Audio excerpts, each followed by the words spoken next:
Então, voltamos, né, sexto ano, agora com a nossa segunda parte, tá? Do vídeo sobre a revisão, tá? Do segundo bimestre. Então, a professora já explicou sobre os tecidos, tá bom? Então, vamos lá. Relações entre sistemas do corpo humano. Então, nós temos aí o sistema circulatório, tá? Esse sistema circulatório, gente, ele tem a sua função, tá? Cada sistema do nosso corpo, ele tem uma função a exercer. Então, o sistema circulatório tem como função, tá, transportar gases respiratórios, nutrientes, hormônios, entre outras várias substâncias, tá? E aí, como eu coloquei para vocês essa imagem, faz parte o coração, o sangue e vasos sanguíneos. Já o sistema linfático, tá? Junto com o sistema imunológico, vai proteger contra infecções e doenças, tá? Além de eliminar células alteradas, danificadas ou envelhecidas. Bom, já o sistema digestório, tá? Ele vai transformar os alimentos que ingerimos em partículas menores para que as células absorvam nutrientes e água. Já o sistema endócrino, ele vai estabelecer comunicação no interior do corpo por meio de hormônios e controla mudanças para que as funções do corpo ocorram em equilíbrio. Já o sistema tegumentar vai, tá, nos proporcionar proteção contra lesões, tá? Fornece defesa física contra infecção por micro-organismos, tá? Por quê? Porque fica por fora, tá? Que é a nossa pele, pelos, unhas, tá? Então, vai, querendo ou não, oferece uma proteção pra gente, tá? Bom, já o sistema muscular, ele é responsável pelo movimento e suporte aos órgãos internos, tá? O sistema nervoso central aí, que nós temos aí, o sistema nervoso periférico, eles têm a função de processar e controlar informações para o funcionamento do corpo. Já o sistema genital ou reprodutor tem como função produzir gametas e hormônios sexuais, tá? Já agora aqui, ó, no sistema respiratório, tá? Tem como função retirar o oxigênio do ar pela inspiração e o envia para órgãos capazes de absorver esse gás e eliminar gás carbônico para a atmosfera pela expiração. Já o sistema esquelético vai suportar o corpo, ele vai proteger os órgãos vitais, vai proporcionar movimentos, vai produzir células sanguíneas, vai armazenar minerais como cálcio, tá? Que o cálcio aí, ele vai nos possibilitar o movimento e a locomoção, tá? O sistema agora excretor, ele já é responsável por remover o excesso de água, sais, toxinas e resíduos do sangue. Então, tudo aquilo que não é necessário no nosso corpo vai ser eliminado pela urina. Quem faz esse trabalho é o sistema excretor, tá? O sistema imunológico, ele tem como função a defesa contra infecções e doenças, tá? Então, ele vai o quê? Vai proteger o nosso corpo. Bom, então agora nós vamos conhecer os sentidos do corpo humano, tá? Quais são os 5 sentidos? Bom, nós temos aí o tato, o paladar, o olfato, a audição e a visão, tá? Eles vão permitir a gente perceber o que acontece ao nosso redor, tá? E através do quê? Como a gente consegue? Através de células nervosas denominadas neurônios, tá? O cérebro aí vai receber os impulsos nervosos enviados pelos órgãos dos sentidos, os quais vão captar do ambiente os estímulos químicos que entram pelo nariz e pela boca, que causam os odores, gostos e sabores. Os sons que entram nas orelhas, tá? A pressão sobre a pele e os raios de luz que chegam aos olhos. Todos esses impulsos, tá? Gerados pelos sentidos, o cérebro vai interpretar como cheiros, sons, frio, calor, sabores, imagens, toques e dor, tá? Isso tudo aí vai ser indispensável, tá? Para a gente poder perceber tudo ao nosso redor, tá? E é através dos 5 sentidos. Claro que o cérebro, né? Eu coloquei a imagem, ele vai ser responsável, tá? Por todos esses estímulos, porque é ele que vai interpretar, tá bom? Então, cada órgão do sentido está conectado por células nervosas a uma região do cérebro. Então, esses órgãos captam as informações do ambiente, seja elas quais forem, e são levadas pelos neurônios até o cérebro. E lá ele interpreta esses impulsos. Olha só que interessante, tá? Bom, então aí, o primeiro sentido que nós, vamos falar é a visão, tá? Então, nos olhos formamos as imagens que são conduzidas ao cérebro, que vão ser interpretadas. A visão é um dos sentidos mais importantes para a realização das atividades do dia a dia.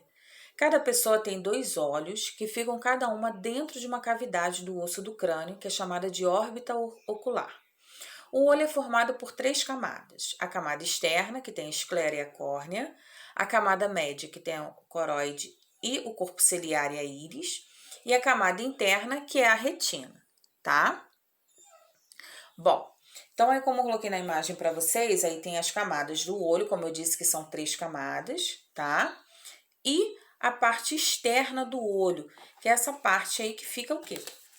Por fora, tá? Então, essa camada externa, tá? Aí tá presente o quê?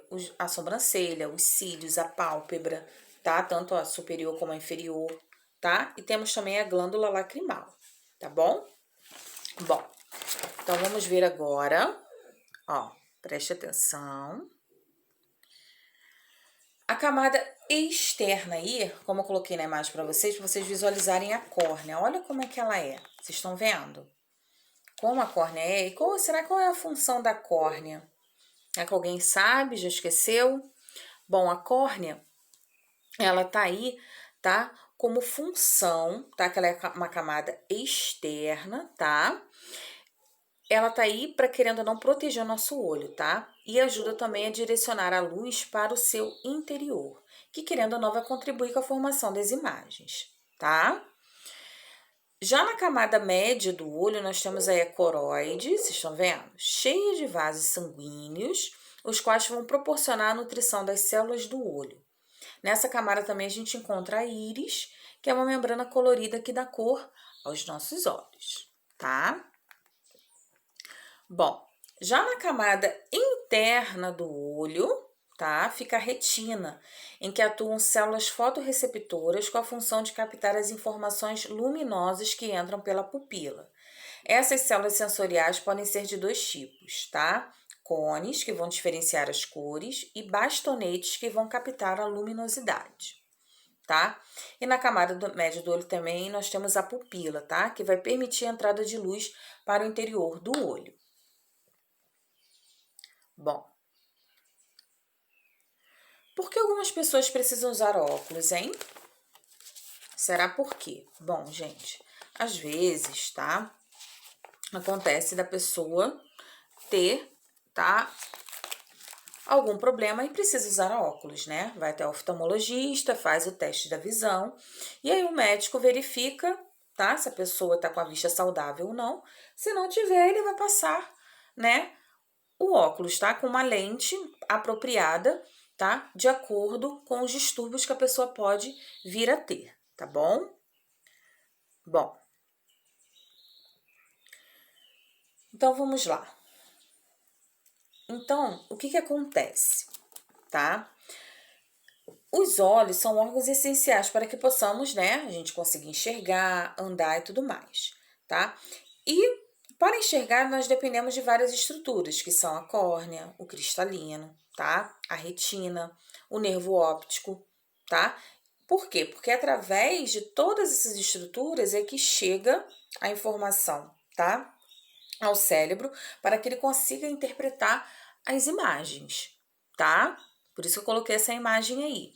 Então, a partir disso, se a pessoa, né, por um acaso tiver algum distúrbio, algum problema, tá, na visão, ela não consegue ver, tá? Ela não consegue enxergar propriamente dito, como uma pessoa que talvez não tenha problema nenhum, que tenha uma vista saudável, tá? Bom, então, um desses distúrbios é a miopia, tá? O que acontece na miopia? Esse distúrbio, tá? Ocorre quando o olho é mais comprido que o normal. ou quando a córnea ou a lente, tá, que é o cristalino, tem uma curvatura muito grande. Assim, a retina fica mais distante do cristalino, o que faz com que a imagem se forme antes da retina, tá? Então, ele não enxerga de longe, tá? Ele vai sempre enxergar embaçado, tá? Já na hipermetropia, que é um outro distúrbio, é um problema que acontece ao contrário da miopia. Nesse caso, o olho é mais curto e a retina fica mais próxima do cristalino.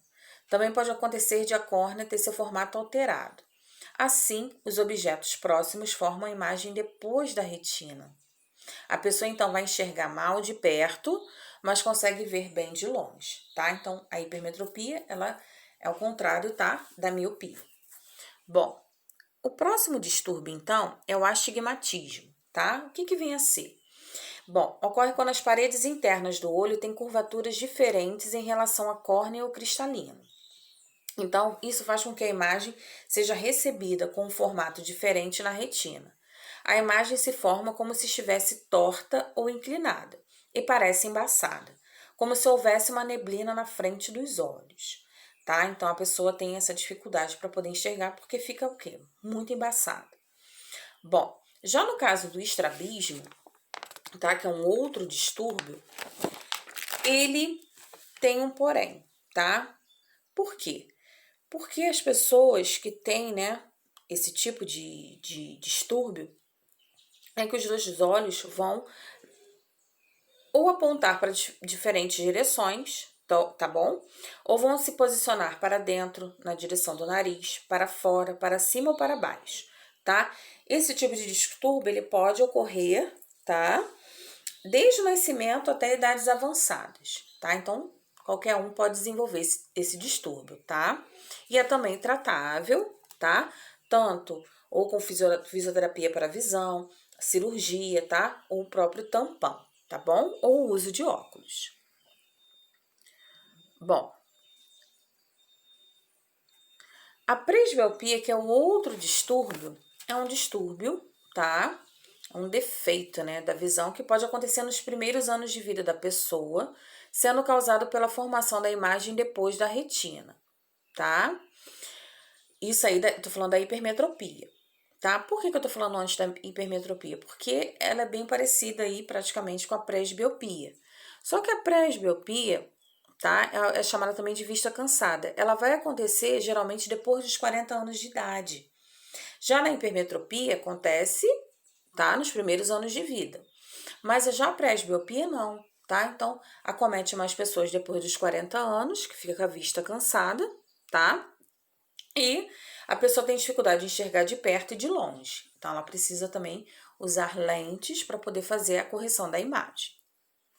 Bom, então agora nós vamos conhecer, né, mais profundamente que nós vemos o tecido muscular. Agora nós vamos ver aí o sistema muscular, tá?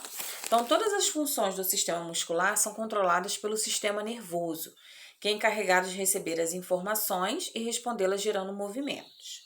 O corpo humano tem mais de 650 músculos, é coisa pra caramba. E qual eles vão estar ali trabalhando juntos para permitir os diversos movimentos que conseguimos executar, tá? Então, o sistema muscular, como eu já tinha falado, ele possui três tipos: o cardíaco, o estriado e o liso, tá? O estriado esquelético e o músculo liso. Bom, e cada um vai exercer sua função.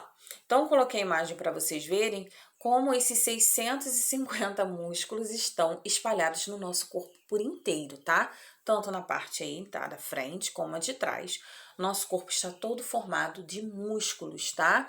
E que vão exercer funções, tanto conforme a nossa vontade, tá? Como é o caso do músculo estriado esquelético, como também sem a nossa vontade, tá? Ele vai trabalhar involuntariamente, como o cardíaco e o liso, tá?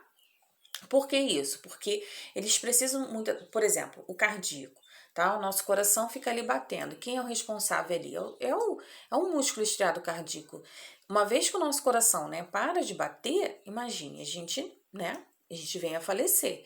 Então, esse tipo de músculo ele trabalha involuntariamente. A gente não controla os batimentos cardíacos, tá? Ele é controlado, claro, sempre, tá? A partir do nosso cérebro, tá? Então, como eu disse para vocês, todos os tecidos em comum, não só os musculares, precisam trabalhar juntos para que o nosso corpo funcione, a gente sobreviva, né? Fique bem, fique saudável. Uma vez que tem algum problema, né? Aí as coisas já começam, né? A gente precisa procurar um médico e tudo mais, porque eles estão ali juntos, conectados, tá? Bom, então foi isso, essa foi a revisão, tá? Vou deixar uma revisão também na plataforma, alguns exercícios, vou deixar esse vídeo, os slides e também gostaria que vocês estudassem os exercícios de fixação que a professora passou e todos os exercícios que eu passei da apostila, tá? Qualquer dúvida pode deixar na plataforma, tá bom? Um beijo a todos e bons estudos!